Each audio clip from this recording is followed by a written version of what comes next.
kan ada acara project ngobrol dan sekarang CLBK. Bagus gitu. Tapi gimana sih Det bedanya tuh sama project ngobrol tuh? CLBK tuh kayak gimana sih konsepnya tuh? Kalau konsepnya tuh kali ini bakalan gak jauh beda gitu Jo dari project ngobrol sebelumnya. Kenapa? Soalnya di project CLBK bareng alumni kali ini, para kakak alumni tuh bakalan sharing pengalaman mereka dan wawasan-wawasan sesuai bidang pekerjaan mereka masing-masing. Dan tentunya project kali ini bakalan dibagi-bagi lewat breakout room gitu loh. Terus kita nanti di dalam breakout room-nya para narasumber kita ini bakalan sharing-sharing lebih mendalam dan bakalan lebih langsung bayar gitu loh. Nah, kalau buat hari ini nih topik kita apa nih Jo? Nah, topik kali ini itu tentang bisnis, yaitu tips and trick sukses berbisnis. Karena yang pasti banyak nih dari kalian nih pasti tertarik nih pada bidang bisnis-bisnis nih. Pengen tahu tuh gimana sih tipsnya memulai bisnis dan berbagainya. Nah, topik kali ini pas banget nih buat kalian yang suka banget dengan bisnis dan bingung tuh cara mulai tuh gimana sih? Terus gimana sih cara ya tips and triknya tuh? Nah, di sini pas banget nih buat kalian nih. Kita seperti biasa deh, kita mau sapa dulu nih para audiens kita tuh yang pastinya wah, pasti keren-keren banget. Keren ya. Siapa aja sih, Beb? Aduh. Nah, yang pertama nih ada Pak Stefanus Subarno selaku Kepala SMA Tarsis 1. Yang kedua ada Bu Barbara Yosefita selaku Kepala SMP Tarsis 1. Yang ketiga ada Bapak Ibu Dewan Guru SMP dan SMA Tarsis 1. Yang keempat ada Kak Sudama Santosa selaku Ketua Ikatan Alumni Tarsis 1. Yang kelima ada Kak Brando selaku Pengurus Ikatan Alumni Tarsis 1. Yang keenam ada Kak Siska, Ketua Tim Project CLBK bareng alumni beserta seluruh panitia. Yang ketujuh ada para narasumber yang sudah bersedia hadir untuk berbagi pengalaman. Yang kedelapan ada para kakak alumni lintas angkatan yang juga sudah bersedia meluangkan waktu di sela kesibukan mereka masing-masing. Dan yang terakhir kami juga mau berterima kasih nih atas kehadiran seluruh teman-teman Tarsisian baik yang duduk di kelas 9, SMP maupun yang di jenjang SMA. Banyak juga ya Dep kali ini partisipannya. Selamat pagi Bapak Ibu serta anak-anakku semuanya. Saya menyapa Bapak Ibu guru SMP dan SMA Tarsisius 1, anak-anak kelas 9, kelas 10, kelas 11, kelas 12 SMP dan SMA Tarsisius 1. Kemudian kepada Kodama, Ketua Alumni Ikatan Alumni Tarsisius 1, Kobrando sebagai pengurus Ikatan Alumni, kemudian ada Cisiska dan tim yang menyelenggarakan acara ini bersama dengan anak-anak, bersama dengan sekolah.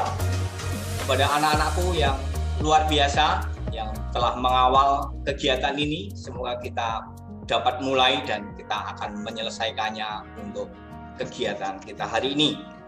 Dan juga kepada para narasumber dari Kok Budi, kemudian Kok Mulyani, Sarah Mulyani, kemudian Kok Dion, ada Ci Milyati, kemudian Kok Andri, dan semua tamu undangan yang hadir di tempat ini. Saya pikir ini kita bersyukur pada Tuhan hari ini kita dapat berkumpul di ruangan ini tujuannya untuk belajar. Ini adalah metamorfose dari ngobrol kemarin kita sudah lakukan, kemudian kita akan berkembang pada CLBK. Kita harus mengubah mindset. Kata orang tadi sudah disampaikan bahwa CLBK apa tadi? Ada saya makan. Nah yang sekarang CLBK itu bukan itu, tapi CLBK adalah cara langsung belajar kreatif. Keren kan? Berarti ini kita harus belajar untuk mengubah mindset. Perubahan, change itu penting buat kita. Kita harus melewati, kita harus beradaptasi, dan kita harus tetap survive. Nah, CLBK hari ini kita lebih jauh dari yang ngobrol kemarin. Karena apa? Karena ini adalah sebagai salah satu tugas belajar kita. Salah satu tugas dalam artian ini berkolaborasi dengan mata pelajaran di sekolah. Sehingga ini benar-benar keren. Ya, nanti ikut CLBK, kemudian kalian dapat nilai yang terbaik, dan saya pikir ini tidak ada duanya. Ya, karena ini dibantu oleh kakak-kakak alumni yang luar biasa yang selalu setia mendampingi kita, selalu memberikan motivasi agar adik-adik dari kelas 9, 10, 11, dan 12 ini belajar lebih dan dari sudut pandang yang berbeda. Ini boleh dikatakan ya semi keterampilan, jadi semi magang juga ya, semi magang, karena ini yang memberikan adalah ahli-ahli yang memang sudah hebat di bidangnya masing-masing. Saya kira itu yang utama, pembelajarannya tidak hanya kognitif, tapi juga keterampilan, juga sikap kita harus kita jaga agar kita dapat menjalankan acara CLBK ini dengan baik. Ini kita mulai hari ini dan kita akan lanjutkan pada sekitar 5 sesi dalam 1 semester ini. Nah, untuk anak-anakku yang harus mengikuti ibadah di hari Jumat, silahkan beribadah, tapi kami akan selalu memberikan fasilitas buat kalian, yaitu misalnya rekaman atau lihatlah YouTube, sehingga kalian tetap bisa melakukan pekerjaan atau bisa mendapatkan pelayanan yang sama, hanya memang waktunya agak beda. Jadi yang untuk anak-anak yang hari Jumat harus beribadah, silahkan beribadah. Kami akan berikan dengan rekaman ataupun nanti bisa dilihat di YouTube Tarsius 1. Saya kira itu yang dapat saya sampaikan. Terima kasih kepada semua pihak, terutama kepada Kodama dan tim dari Ikatan Alumni Tarsius 1 yang selalu mendukung dalam segala hal. Untuk apa? Untuk memajukan anak-anak atau adik-adik kelas di Tarsius 1, khususnya SMA, dan nanti akan juga berkembang. Nah, ini ada anak kelas 9 juga ikut dari SMP Tarsius 1. Mungkin kita juga nanti dalam jangka berikutnya kita akan ada tamu-tamu yang lain yang ikut bersama kita untuk belajar bareng. Dan harapan utama adalah anak-anakku silahkan mengikutinya dengan penuh semangat, dan ini sangat bermanfaat buat masa mendatang kalian. Tetap survive, tetap sehat, jaga protokol kesehatan. Salam sukses buat acara kita. Tuhan memberkati. Terima kasih. Selamat siang Pak Barno dan Ibu Bapak guru sekalian semuanya. Juga untuk Brando, Siska, dan tim Project CLBK, para narasumber, para teman-teman alumni, dan tentunya adik-adikku, siswa-siswi SMA Tarsius 1. Salam sehat. Saya sudah selaku Ketua Ikatan Alumni Tarsius 1. Sangat berterima kasih kepada SMA Tarsius 1, Pak Subarno khususnya, dan tim yang telah memberikan kesempatan kepada kami, para alumni, untuk berkontribusi, bekerja sama, ya, saling bahu-membahu untuk bersama-sama membuat kegiatan-kegiatan yang bermanfaat buat adik-adik kita di SMA Tarsius 1. Kami, ya, melalui tim Brando dan Siska, sangat antusias kita semua. Dan dari semua kegiatan yang telah kita lewati, semakin memanggil antusiasme kita untuk semakin berbuat dan semakin banyak yang kita ingin lakukan. Keterlibatan dari para alumni pun sangat terpanggil, banyak yang ingin terlibat sekarang. Dan ini akan sangat baik dan manfaat buat adik-adikku dan juga tentunya buat SMA Tarsius 1. Adik-adikku, melalui program CLBK atau tadi katanya cara langsung belajar kreatif bareng alumni adalah momen yang baik bagi adik-adik semua untuk mendapatkan wawasan lebih luas. Ya, misalnya topik hari ini adalah tentang tips dan trik sukses berbisnis. Ya, nanti silakan interaksi seluas-luasnya dengan para narasumber, dan bahkan saya dengar dari program sekolah akan dibuat semacam studi case, ya, dibuat ada homework atau kerjasama kelompok dan sebagainya yang akan diolah, dan ini menjadi sarana pelatihan yang sangat positif buat adik-adik semua. Saya harap adik-adik dapat aktif berinteraksi, bertanya, dan mengambil manfaat seluas-luasnya pada kesempatan kegiatan ini. Ya, dan tentunya kita sangat berharap kegiatan ini semua berjalan dengan lancar, baik, dan sukses. Terima kasih banyak atas kontribusinya, terima kasih atas partisipasi. Salam sejahtera, Tuhan memberkati. Oke, selanjutnya sekarang di Zoom meeting kita ini nih udah ada kakak alumni yang akan menjadi narasumber kita nih. Dan yang pastinya udah expert banget sih di dalam bidang bisnis. Udah hebat banget dan udah sukses banget ya Jo. Betul banget sih, betul. Kita sambut aja kali ini ya satu-satu. Oke, ada siapa aja deh? Nah, yang pertama nih ada Kak Budi Harto Nasbun. Beliau merupakan alumni Tersi 1 angkatan tahun 1993.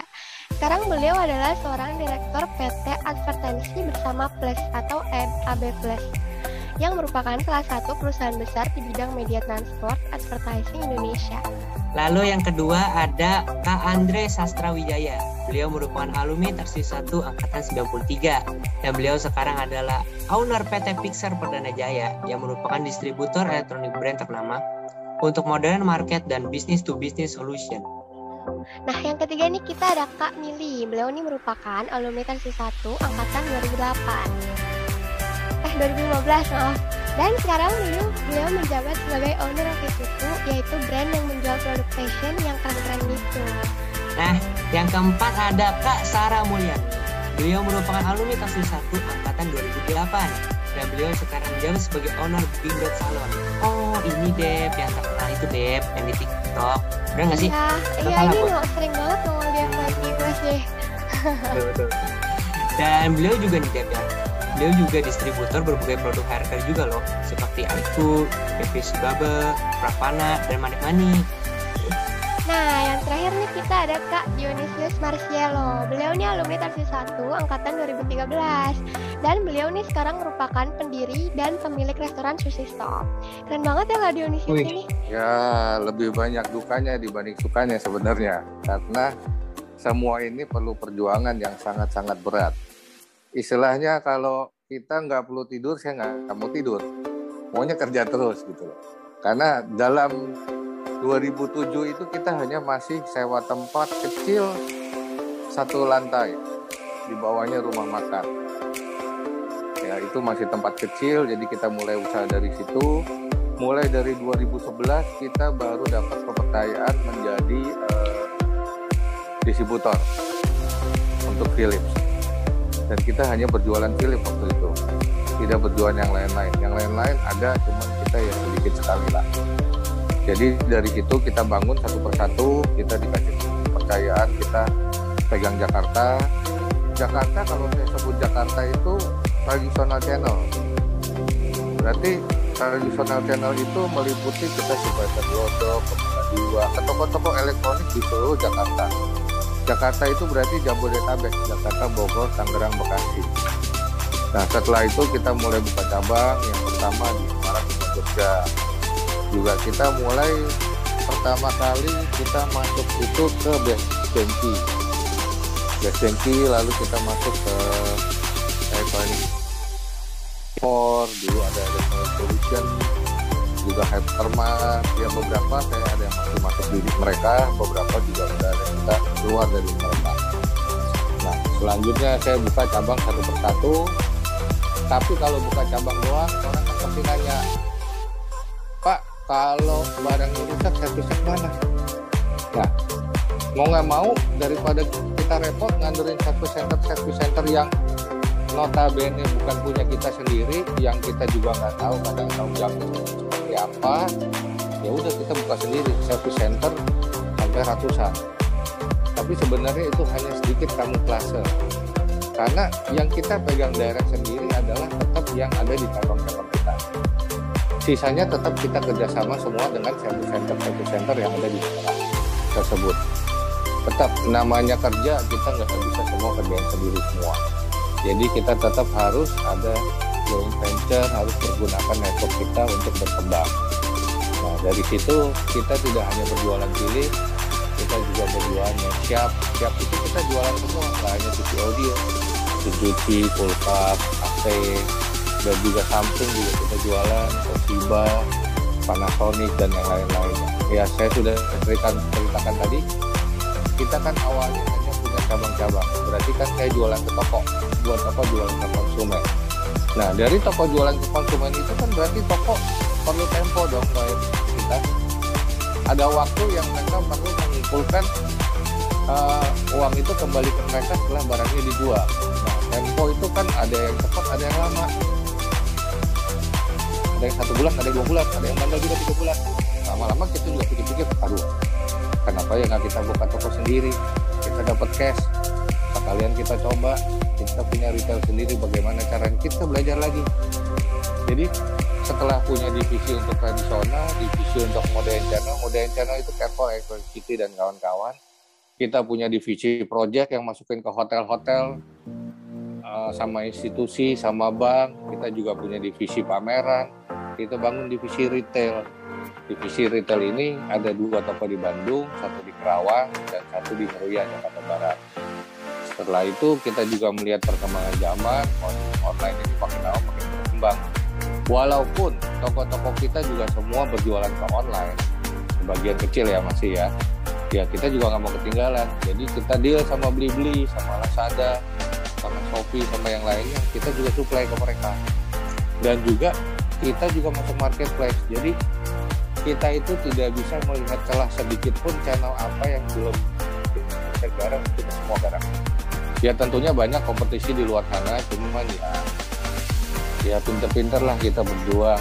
Pinter-pinter kita selalu belajar terus untuk menanggapi kemajuan zaman, menanggapi kompetisi dan market yang ada. Apalagi sekarang kan semua PPKM, semua tutup. Ya mau nggak mau kita banyak jualan online jadinya. Kalau sales-sales nggak bisa ke kantor pun semua pakai handphone ordernya. Tapi gudangan logistik semua tetap boleh buka ya. Jadi mau nggak mau kita dalam 2 tahun ini 2020-2021 belajar banyak karena kita tidak bisa berkumpul lagi di kantor, meeting apa tidak bisa, semua pakai Zoom semuanya udah. Order semua kita tidak bisa lagi pakai kertas, datang ke print, jalan ke gudang, kasih ini surat jalan ke sini tidak bisa lagi. Sekarang kita semua udah otomatis. For your info juga kita juga udah pakai program yang semuanya otomatis dan real time. Jadi posisi sekarang Surabaya jual berapa, dia ketik jualan mesin cuci 10 unit, enter saya sudah bisa lihat. Dia jual harga berapa, kuantiti berapa, jual ke toko mana, apakah toko itu masih punya hutang kita, hutangnya berapa, sudah berapa lama, apakah udah jatuh tempo, apakah sudah kebanyakan kita supply ke mereka, itu semua ada. Nah sistem itu kita harus bangun dari nol semua. Jadi memulai usaha ini tidak gampang. Yang penting nomor 1 ya kita harus kerja keras. Nomor 1 disiplin sebenarnya. Kamu harus disiplin, kamu harus mau kerja keras, kamu harus mau jujur supaya orang bisa percaya sama kamu. Dan juga kamu harus punya network, punya teman, punya koneksi dalam arti positif ya, bukan koneksi yang macam-macam. Tapi kita harus bisa maju itu semua dari dukungan network kita, dari teman-teman kita. Kita tidak bisa maju sendiri untuk menjadi segini besar. Kalau Anda egois, Anda mau menangnya sendiri, tidak jujur, suka nipu orang, saya jamin kamu cuma 1-2. Toko kamu paling cuma 1, tidak mungkin bisa segini banyak. Karena semua ini pasti disupport oleh pabrik, toko-toko saya, dan juga karyawan-karyawan saya semua. Itu aja dari saya. Ada pertanyaan atau tidak? Oke, saya ingin bertanya dong Kak, kalau kekuatan dan kelemahan di bisnis ini kira-kira apa aja tuh Kak, menurut Kakak? Oke, strength-nya ya atau betul. ya. Strength-nya pasarnya itu besar sekali, huge ya. Jadi market share-nya itu besar sekali, permintaan apalagi sekarang kita sudah Indonesia ini menjadi primadona ya. Ini adalah kesempatan kita semua ya. Market share itu besar sekali, perusahaan-perusahaan asing itu mau masuk banyak. Sekarang kita juga lagi fokus, ada satu perusahaan dari India adalah kayak e-learning ya, dia purchase kayak uang guru. Kita lagi tahap pembicaraan sama mereka akan mengeluarkan budget cukup besar untuk semua keuangan. Nah ini strength-nya seperti itu. Kemudian kalau perusahaan yang sejenisnya sekarang banyak yang sudah istilahnya burung tikar. Jadi sebenarnya buat kita ini EB Plus ini bertahan selama 1,5 tahun ini adalah kesempatan yang luar biasa, dan saya yakin semua sama. Karena yang tadi saya bilang kalau kita tarik maraton balik ya, itu semua semua itu menjadi start awal lagi gitu loh. Kita kayak ditarik semua ya. Dalam maraton kita akan lari bersama-sama lagi. Yang tadi larinya kencang banget, dia minta balik. Sini. Mundur yuk. Yuk kita lari lagi dari awal nih. Ya. Kenapa? Yang tadinya sebagian itu sudah off, saya udah nggak mau lari lagi, saya mau nikmati hidup aja. Ya, kalau kekuatan perusahaan kita adalah tentu saja adalah kreativitas. Ya, kemudian servis kita yang sangat cepat. Ya, saya selalu menekankan bahwa sekarang kita adalah di bidang jasa, kita harus memberikan servis yang harus cepat. Kalau bisa itu one day service. Ya, kalau orang komplain di spotnya kita, langsung kita harus cepat atasi. Nah, ini yang kita lakukan, yang tadi seperti yang saya bilang, strength-nya itu adalah perusahaan itu kreativitas terus. Kita adalah orang yang pertama kali yang branding di busway. Zaman dulu ada koridor 1, koridor 7, di mana Sabtu Minggu ada car free day, semua mobil tidak boleh masuk di situ. Ada bus koridor 1 sama 7 boleh masuk dari situ. Kita bikin Bukalapak pertama kali. Tahun 2014 itu Bukalapak bikin iklan sama kita yang bikin. Wah, itu luar biasa. Kemudian kita lakukan juga ada bands di situ, nyanyi-nyanyian. Nah, itu kreatif. Jadi kita memang harus memberikan suatu kreativitas kepada klien, ya, sehingga mereka tuh bisa melakukan seperti yang saya bilang. Tadinya orang cuma iklan di kereta, kemudian kita kasih activation. Activation di Sudirman itu mereka bisa melakukan kiwi. Waktu itu kiwi yang dia bisa semir sepatu, mereka datang, kemudian mereka menjadi ada satu experience, pengalaman yang luar biasa. Mereka pasang iklan di kiwi di kereta kita, kemudian mereka keluar, mereka merasakan dengan kiwi. Tapi luar biasa yang saya turun tangan sendiri, yang pertama kali proyek saya ke Indofood. Saya mengatakan bahwa saya bisa bikin activation ke Indofood, di mana Indofood itu begitu lihat begitu masuk dalam kereta, saya kasih harum-harumnya Indofood. Begitu dia keluar dari kereta di stasiun Bogor, stasiun Senen, stasiun Bogor, stasiun Sudirman, mereka bisa merasakan Indomie itu. Itu luar biasa. Itu first project yang saya turun sendiri dan tim saya dapat sukses besar di Indofood. Waktu itu Grup M yang pegang, Pak Brando.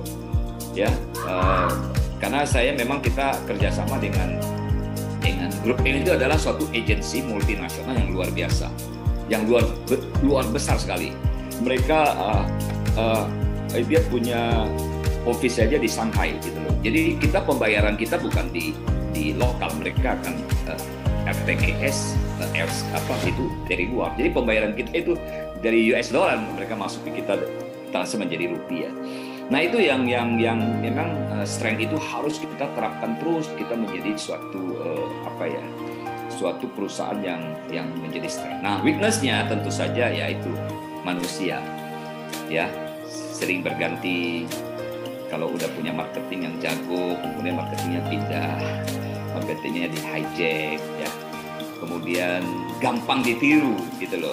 Karena kita di sini tidak ada perlindungan. Kayak saya di kereta itu yang tadi saya bilang, saya yang bikin dia harum, saya coba paten, kemudian saya bikin eksperimen yang tadinya di hand grip itu. Mungkin kalau teman-teman pernah naik kereta, hand grip itu tadinya cuma hanya kotak-kotak, kita bikin menjadi 3D. Dulu ada namanya AP boot, benar-benar sepatunya kita bikin skala 1:1000, bootnya gantung di situ. Orang penasaran, ini apa sih sepatu digantung-gantung kena kepala saya lagi? Apaan sih? Oh, ternyata AP boot. Nah, sampingnya ada tulis AP boot. Nah, itu kita kreatif juga di situ. Jadi memang ini yang terus menerus, karena kalau tidak seperti itu kita akan dianggap sebagai apa bedanya, gitu loh. Apa bedanya saya beli sama you gitu loh. Nah, sama aja gitu loh. Nah, itu mungkin strength dan weakness daripada perusahaan itu. Oke, silakan. Aku nanya buat tantangan nih. Kan Mas pernah dengar nih kalau sushi stop itu sempat rugi dan balik rame lagi dan banyak bisnisnya tuh di GoFood atau GrabFood. Nah, dan menurut kakak langsung buka sampai 16 cabang. Nah, itu gimana sih bisa sampai booming kayak gitu? Ya itu sebenarnya dari awal buka itu sepi. Jadi 3 bulan pertama buka buka itu nggak ada penjualan, karyawan juga cuma 1 orang. Saya malah turun tangan sendiri, dorong gerobak sendiri, pasang tenda sendiri dan segala macam. Dan sebulan omset juga nggak nutup. Saya justru pernah pinjam duit ke orang tua saya buat bayar gaji karyawan. Nah itu di 3 bulan pertama tuh. Tapi ya nama kita bisnis, kalau nyerah terlalu cepat kan nggak bagus.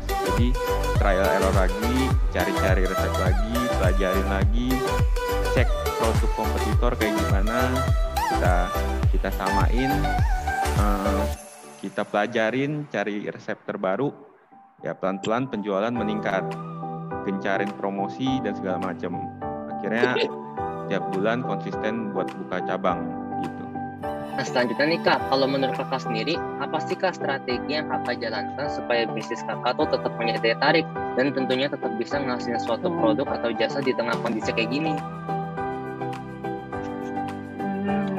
Kalau aku sendiri, aku selalu kasih nilai value lebih di bisnis aku gitu. Jadi aku dari awal aku sangat tersegmentasi sih. Jadi aku pribadi kan sekarang lagi progress di nge-build brand aku pribadi. Jadi aku pengen bikin Bing.Dots hair dye gitu.